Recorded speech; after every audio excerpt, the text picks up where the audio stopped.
Hi, I'm Stu Kagan, and welcome to Born Scrappy, the podcast for scrap metal exporters and traders. Join me in conversation with some of the most experienced traders and operators that have helped shape this incredible industry. In today's recycled materials supply chain masterclass, I chat to Atilla Widnell. Attila is the founder and managing director at Navigate Commodities. Navigate Commodities monitors commodity supply chains in real time through the use of satellites. This means they know what size stockpiles are in any yard at any time.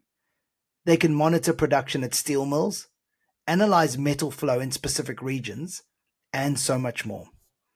In the show, we talk about why this info is helpful, how to stay ahead of the curve, how to use this info to make better decisions, is this even legal, and so much more.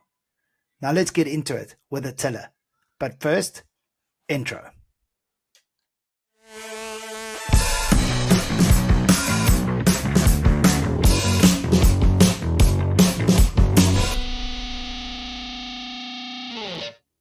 Hey Attila, how are you? Yeah, very well, mate. How are you doing? Yeah, awesome, and great to catch up. We've been chatting beforehand now, just shooting the breeze, catching up. I haven't seen you in a few weeks, so always good chatting, man. I've been great. How have you been? Yeah, fantastic here. It's a national holiday here today, so it's a little bit overcast, but yeah, it's been really good lately. Just building out more data sets, playing around with tech in our data hub.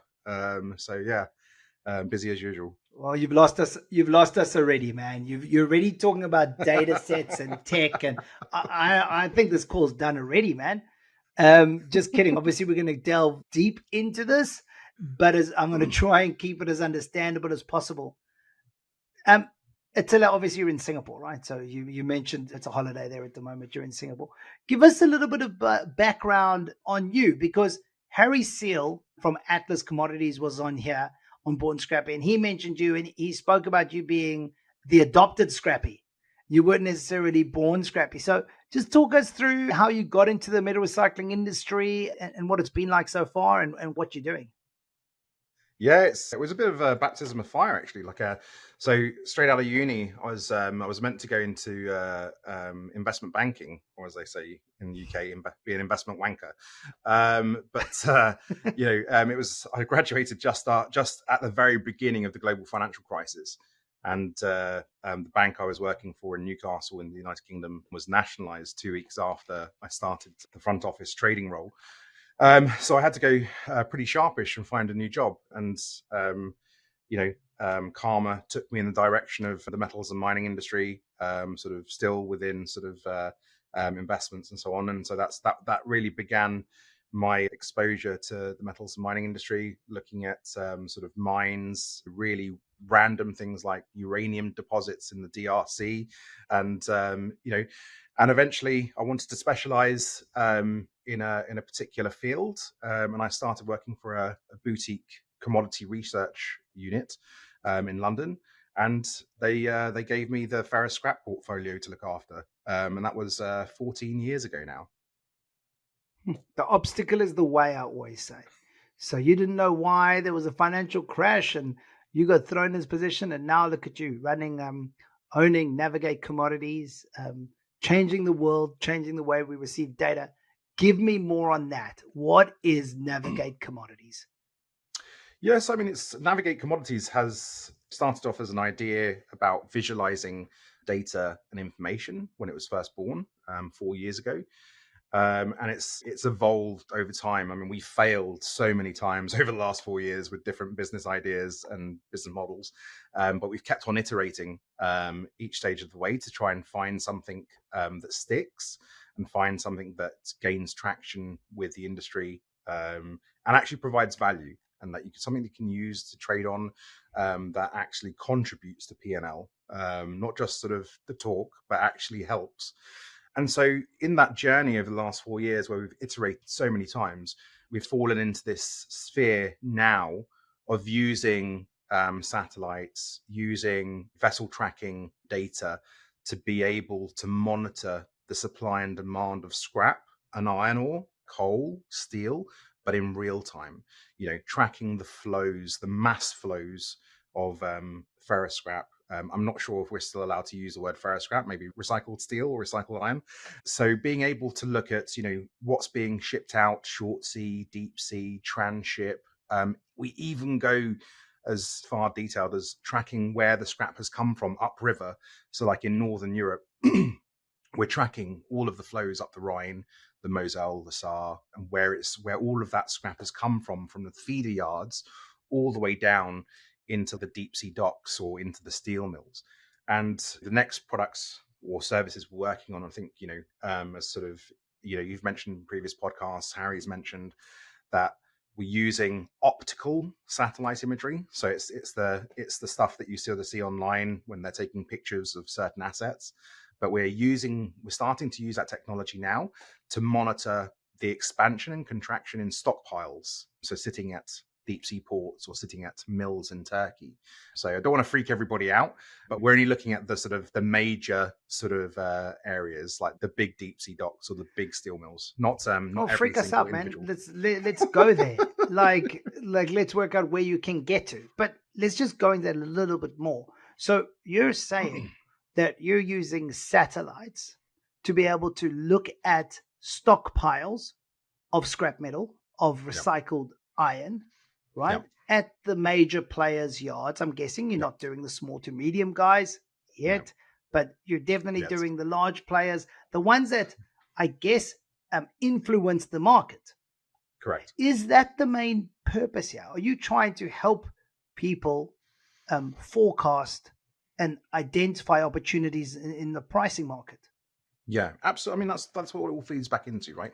So it's never that we're actually picking on one particular big player or one particular steel mill, because when you're looking at this market globally, you're looking at the whole supply and demand picture. You're not saying, okay, I'm going to bully, Sims, or I'm going to bully Ward Recycling and just looking at their yards and what their piles are and then publish that online. That's not the the purpose of the tech, right? The purpose of the tech is to be able to say, okay, we're covering all of these yards, but is the UK as a whole overstocked or understocked? Are the Turkish steel mills for recycled iron and steel overstocked or understocked? Why is that important? Because then you then get into understanding of, are they net long or are they net short in their inventories? Because then that has a material impact on the price. And then but stop for a second. I'm going to do this all day. Yeah. Explain net long and net short.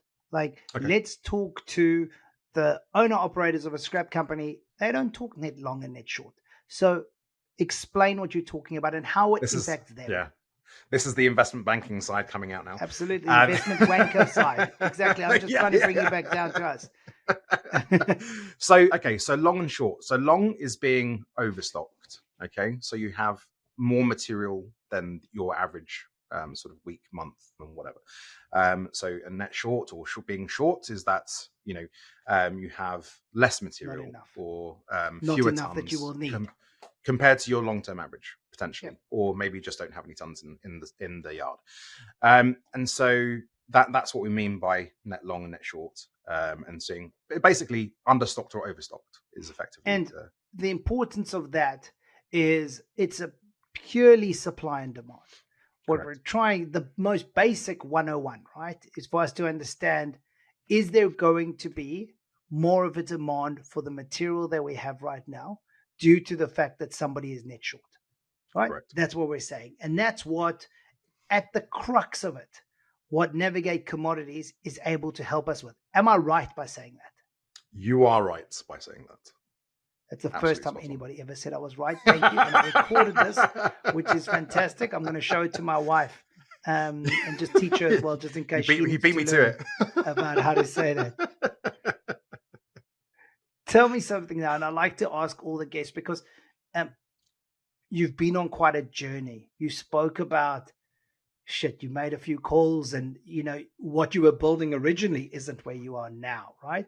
What sort of mistakes have you made, or where did you have some serious learnings on your journey so far? So many. I mean, we're still failing at some things now, but You have to.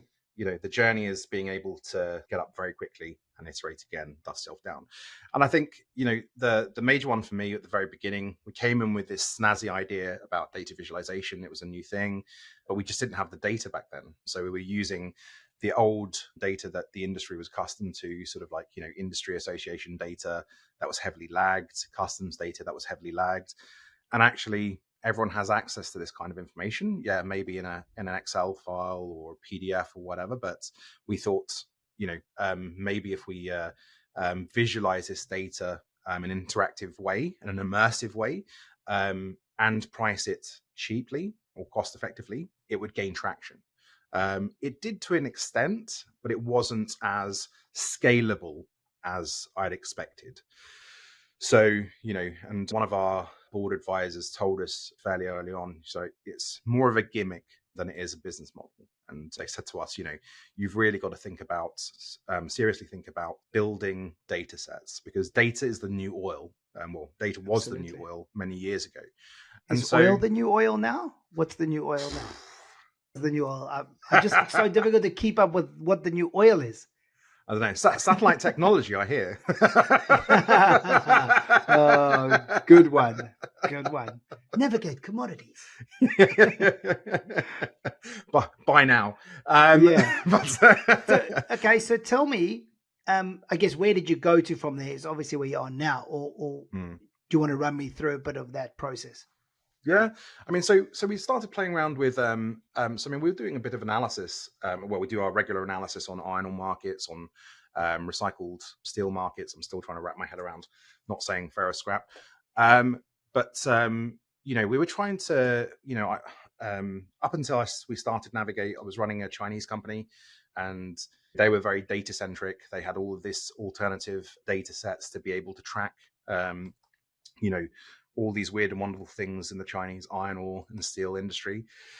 But they were doing it manually. They had 3,000 people across China doing all of these surveys and collecting all of this data from industry. Then they were anonymizing it, aggregating it, and then republishing it and selling it back to the market. And those data points actually have a material impact on the iron ore price throughout the course of the trading week. On the futures on the Singapore exchange. And we thought, if we can replicate some of this data ourselves using tech, we might be able to sort of front run the impact on the iron ore prices and understand what's going to happen before they publish their surveys.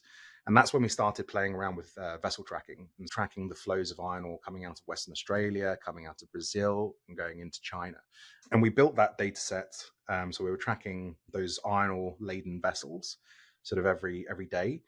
And we actually got to like a 97% correlation with customs data. So we knew that the data was working. And then we were able to predict the movements of iron ore at the beginning of the week with, devastating accuracy, which was brilliant. And then that's when we sort of rolled out to, I'm just going to say ferro scrap. That's when we rolled out to ferro scrap.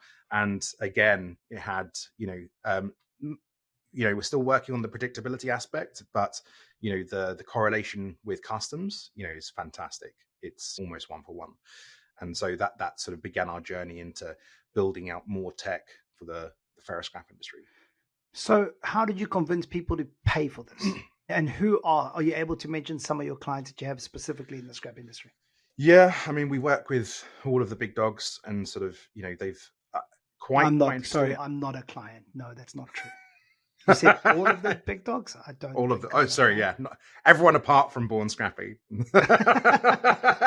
Scrappy does not subscribe to Navigate Commodities. Yeah, we're not being paid for this service. Yeah.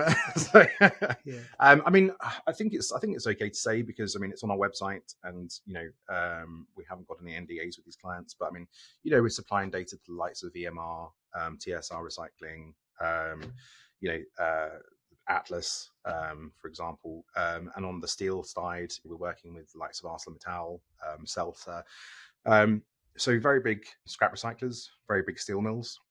Obviously, the difficulty, you're right, is convincing people to pay for this kind of data and tech, because it has never existed before. And these guys are the experts of what they do. And really, you're selling a service, or you're selling some information and data that to people that are already the best that they can be, and the experts in the industry. But the beauty is that ferrous scrap is such an opaque market, and there is really no information to provide more transparency, because actually, in the long run, when you have transparency, everyone makes more money. When it's an opaque market, yeah, you can make some short-term speculative gains, but it's But you can not lose. sustainable. Yeah, for So, sure. and that's where really, maybe not for the big guys, because they have sort of, um, information asymmetry through the market. They know everything that's going on, but it's really the small, medium-sized guys that, they don't have that power. They don't have that access to that data or information in the market because they're so small. And so this theoretically empowers them to be able to understand, it's like, okay, if I'm trading with this mill, how many cargoes have they bought recently? Are they overstocked or understocked? And so then it gives them an idea, like, okay, maybe I won't target this mill this week, or maybe I'll target that mill this week. Maybe, they haven't bought as much, so I might get better execution on this trade. And that's how the data is meant to be supportive for the industry. Okay, so two things that stick out for me right away is one is, geez, I would have loved to have been a fly on the wall the first time you sold this to a scrap company. Like how you convinced a metal recycler to pay you money for data that tracks their own stockpiles, and yeah, others as well. I mean, and also telling people, oh, and by the way, I'm tracking your stockpile. Like I would have loved to have just seen that. Like honestly, my passion in sales, and that would have just been the best day of my life to watch you. And to get that right is just insane, right? Were you successful off the bat, or did you have some like crazy responses? No, I mean, I must say, like, I'm actually so pleasantly surprised at how adopting um, of the ferrous scrap industry was of this tech and this data. And maybe, if on a primal sort of level, that it taps into that sort of curiosity and want to understand and know what everyone else is doing as human Mm. beings. That curiosity, that nosiness, right? Sort of who's doing business with who, how much, when. Yeah, but you can't know what Um, I'm doing. So that's what I find interesting. I don't It's know. like, yeah, you want to We got a sell me satellite. you want to sell me information on everybody. Amazing. You're not tracking me, are you? It's like that's what I love. Nobody wants you to know what they're doing, but they want to know what everybody else is doing. Exactly. Yeah. But I mean, it's an interesting industry. I mean, like let's be honest. I mean, in the old days, people used to fly helicopters over each other's yards or sit outside each other's yards in a car, right? 100%. So Take a train specifically to get to an area, yeah, or go yeah, on a holiday or something, because it goes through scrapyards. I've yeah, heard these stories. Absolutely. yeah. So So the data is important, right? So let me ask you, and I'm just going to say this again. I absolutely earn nothing from this podcast. Like I do not, Attila is not paid for anything for this. I was in Singapore visiting a whole bunch of buyers for Buddy, and I popped into your office to see you because we became friends on LinkedIn.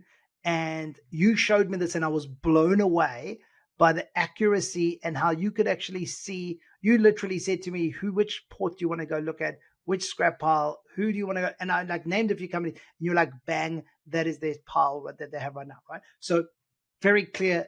My interest in this is very much, I really like you and I love what you're building. Okay.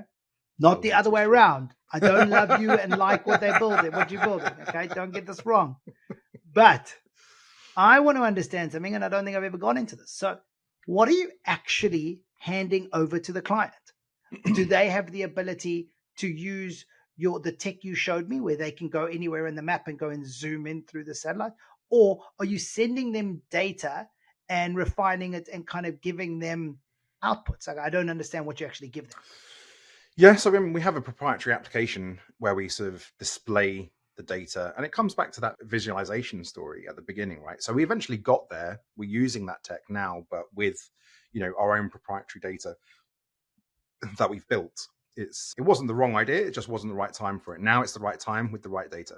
The data is just, numbers and letters, right? So we just try to make it as accessible in a aesthetically pleasing way that you can sort of go in and drill down into a particular yard or a particular steel mill, and it sort of lists out the routes of the vessels and what's left today, what's currently being loaded, the name of the ship. So in our industry, typically a lot of people spend a lot of time on marine traffic, checking out people's yards, zooming in, zooming out every day. And that's an incredible waste of time, not in a bad way, but it's just a waste of man hours. And, to be able to just click a refresh button and say, okay, right, these are the ships that are being currently loaded with scrap. These are the ships that have left today with scrap. This is where they're going to. This is what's arrived at the steel mill today. This is how much it's carrying. And so it just shortens that time horizon so that they can go, right, okay, I'm aware of, what my competitors are doing. I'm aware of what my clients are doing. And it just, it does all that within seconds. That's what scalable data and tech should be. So when will you get to a stage, and this would be my thinking, is that you actually send out reports on this? So where you say, based on this information I have, I'm not going to bore you with the stockpiles. I'm just going to tell you, here is the outcome. Because as a medium-sized scrap company, I'm going, that would be great for me to subscribe to a weekly newsletter or something, or subscription that you say, this is what the stocks are at, therefore this is what the market should do. And then we can analyze how accurate you are. And if you're getting something above 85% accuracy, well, I mean, people are paying a lot of money if you can see into the future, right? Yeah. I mean, and that's. I mean, a lot of, even, you'd be surprised, even a lot of the big trading companies don't have a team of dedicated analysts, right? So not even one analyst sometimes. So it's our responsibility to not only build that data, visualize it, but also interpret it for the industry, and sort of say, okay, right, this is what the data is telling us, and then this is what we expect to happen next based on the information. So actually, I like to tell so some of our clients, I actually try not to speak to the industry too much when we're producing research, because we get swayed by opinions and bias. So we look at all of the information, development in prices, development in trade, stocks, what's happening at the steel mill. I think one thing we haven't mentioned is that we're also monitoring the steel mills through thermal imagery as well. So we can actually see the activity of electric arc furnaces and integrated steel mills all across the world, looking at the heat that's coming from the coke ovens, the blast furnaces, the EAFs, the rolling lines, the slag beds, all that kind of jazz. And being able to interpret that and put it in a succinct sort of, 500 word sort of report each week and say, right, this is what's happened. This is what we expect to happen next. And this is why. And I mean, that's a very popular sort of piece of information that we put out. We don't charge for it, as long as obviously they, clients subscribe to the data, then we do that. We give that service free. And it's our way of helping to interpret the information, because otherwise, just people are just so busy in their lives these days, and they don't have time to sit there. You said 500 words. I thought, can you put in ChatGPT and summarize it into 100 for me, please? Like, I don't even have the time to read that. So I'll create an audiobook for you. Now we're talking. I just use ChatGPT and it talks to me, so it's perfect. When are you going to get arrested, right? So when are you going to be like, when are they going to be like, hold on, this guy's watching me and he's taking what I do and he's telling the world, like, I'm calling the police, somebody arrest this man. It can't be legal. I mean, is it completely legal? I probably should have asked you that before having you on the show. Yeah. There's a knock at the door.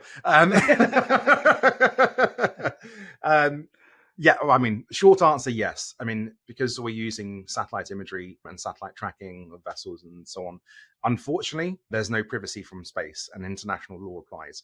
Unfortunately for you.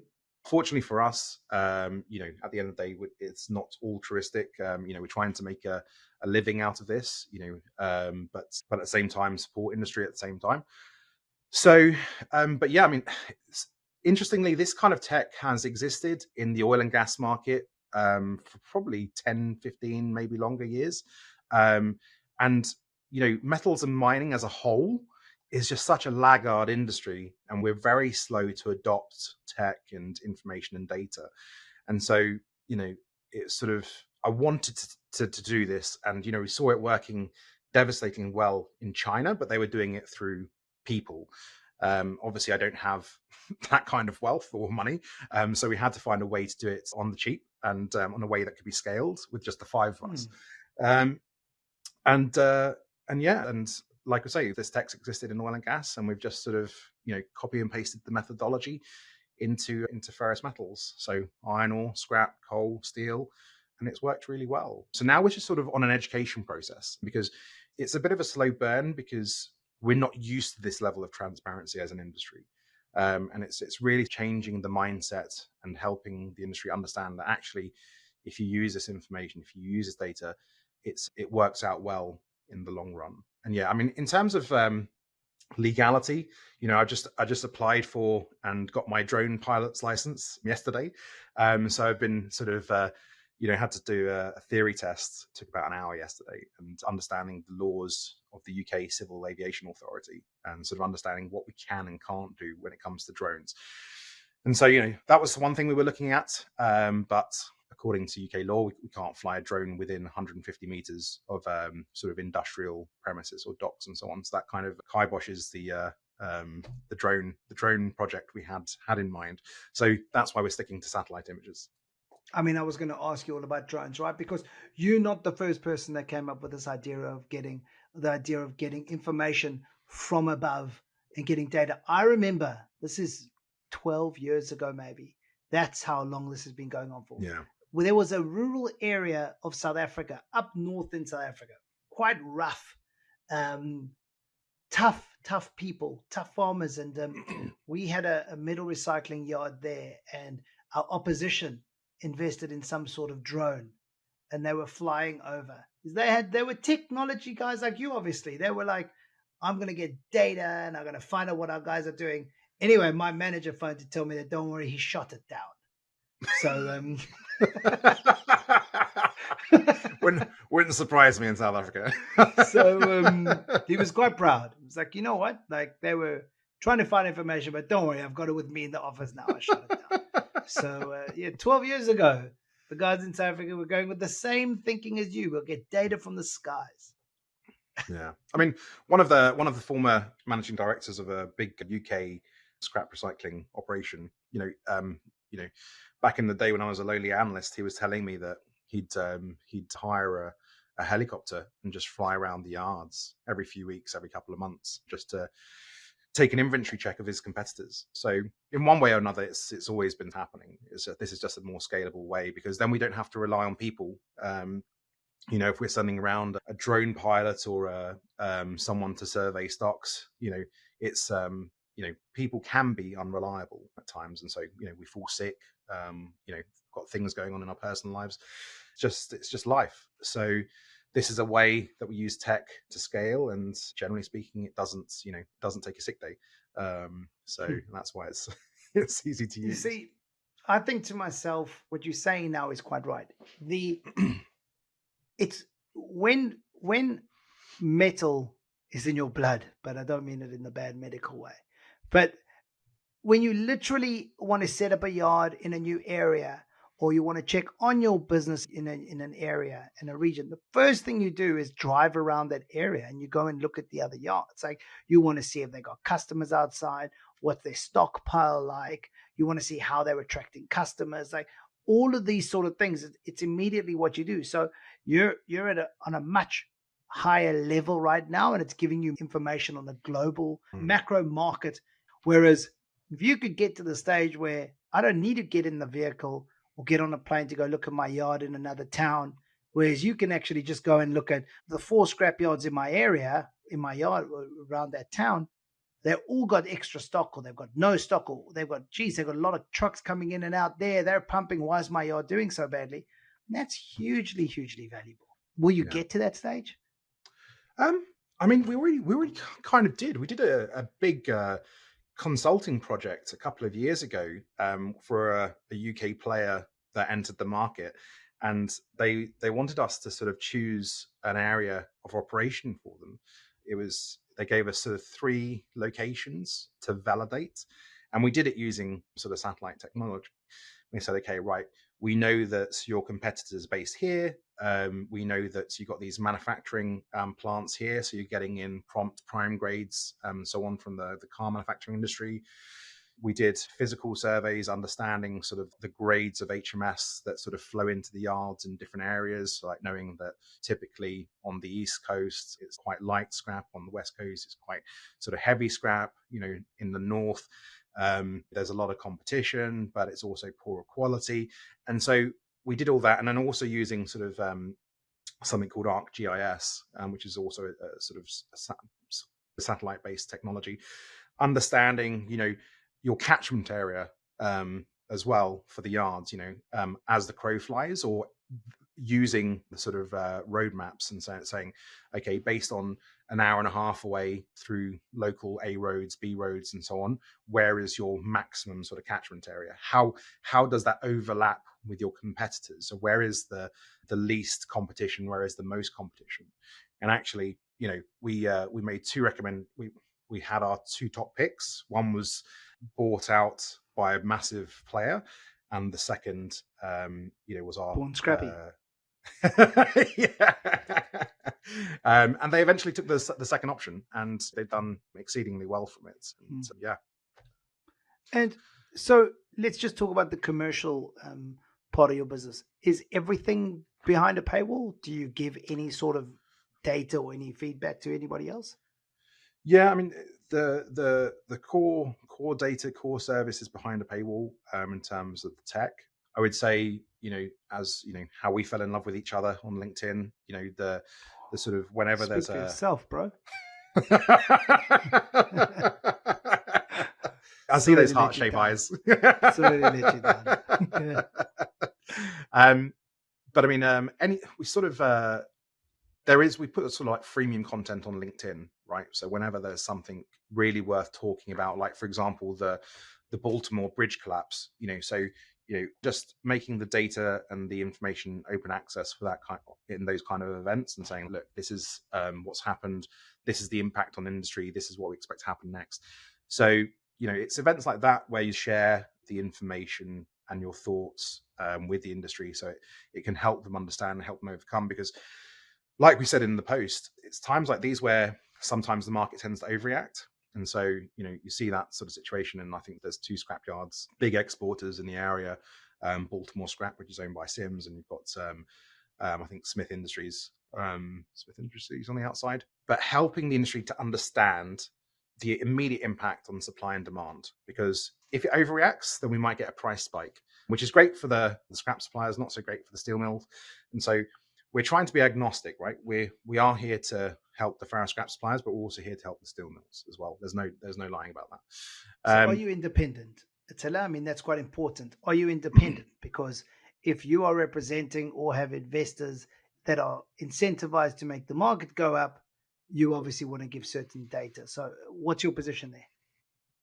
Yeah, I mean, so I'm, majority shareholder of the company. I own 80% of the company. We have two private investors behind us that own sort of the balance of the stock. One, quite well from your school days, which is Guy from Stella James, back in South Africa. He's a close personal family friend. He runs a VC here in Singapore, and the other is, again, one of our friendship circle who's a Bitcoin millionaire. So they have no sort of vested interest in the industry. We're completely independent. We have no bias, and so fundamentally we're building tech and data to help, and so we have no conflict of interest. I mean, that is an important question as well, and it's something that our clients ask us all the time. The cap table is published online in Singapore, so anyone who wants to see the genetic makeup of our cap table can, to understand who the investors are. So it's completely I don't think anybody's doubting what you say, and that's valid. I think I think it was quite important to bring up that you're not totally wanting it to move in any certain direction, up or down. Yeah, I mean, obviously, if you start getting investors from the steel mills, when the steel mills start investing in you, all of a sudden it's going to be, get the price down as possible. If you see ArcelorMittal's name on our cap table, then you might start scratching your head. Although you'll be celebrating, I'm sure, when they're on your birthday. Yeah, on my yacht, Yeah, popping exactly. champagne. Attila, what background do you have? What tech background do you have? I mean, you came out and built a tech company that's disrupting an industry. What's your background? Absolutely sweet FA, no tech It's experience comforting. whatsoever. This Yeah. data must be accurate. So, I had a sort of existential crisis back in 2015 when, ferrous markets were in the toilet. And I just sat there thinking, Christ, I need to reinvent myself, because I think eventually analysis research is going to die eventually, because everything's going to become automated. Tech is scalable, and again, don't need these overpriced sort of pompous analysts telling us what's going to happen in the market when everyone seems to think that we're always wrong. So it was really then trying to understand more about data, because I'm an economist by trade, and again, as we said earlier, was meant to go into investment banking, sort of very short 2-week career in investment banking, and so it's really sort of back in 2015, 2016, sort of started doing some self-learning online, learning how to do some basic coding in Python, HTML, CSS, just to understand the language that those things are written in. So it's like learning French or Spanish or whatever, just understanding the basics. Not that I could build it myself, but that I could talk to the team in their language, because it's not only about how the message is transmitted, but also how it's received, right? So if you're speaking to someone in foreign language and you're speaking English at them, they don't understand, that message is not going to be received. Whereas if you talk louder, isn't that better? Be like, I said, and I think just gesticulating as well. Yeah, I find it much better. Where's the airport?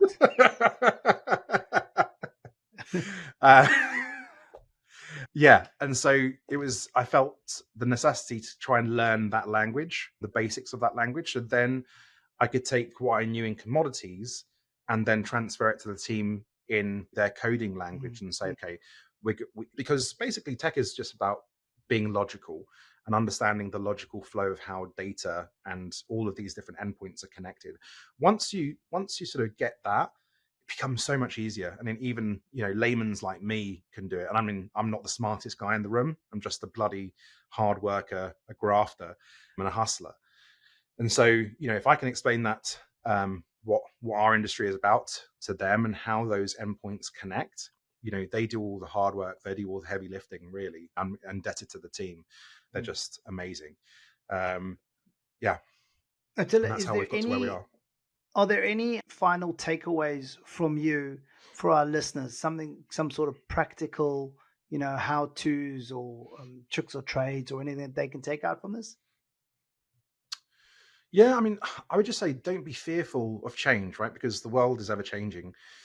And, what may be strange and fearful of, this level of transparency, learn more about it. Don't fear it, because, the world's getting smaller with all of this technology, all of this data. Learn to embrace it. And really, what I love is that the ferrous scrap industry have been early adopters of this data and this technology. It doesn't even have to come from us, but they're willing to give it a chance, which is fantastic. And I'm, actually quite surprised that on the steel mill side, they've been very slow to adopt. They're more fearful because they feel like they're being spied on. And that's a common sort of rebuttal that we get from industry. And so, don't fear it. Just embrace it, adopt it. You don't necessarily need to work with Navigate. You can work with so many other companies out there. And so just explore it, understand it. And then once you do adopt, sort of new technologies, it makes your life so much easier. You can get so much done.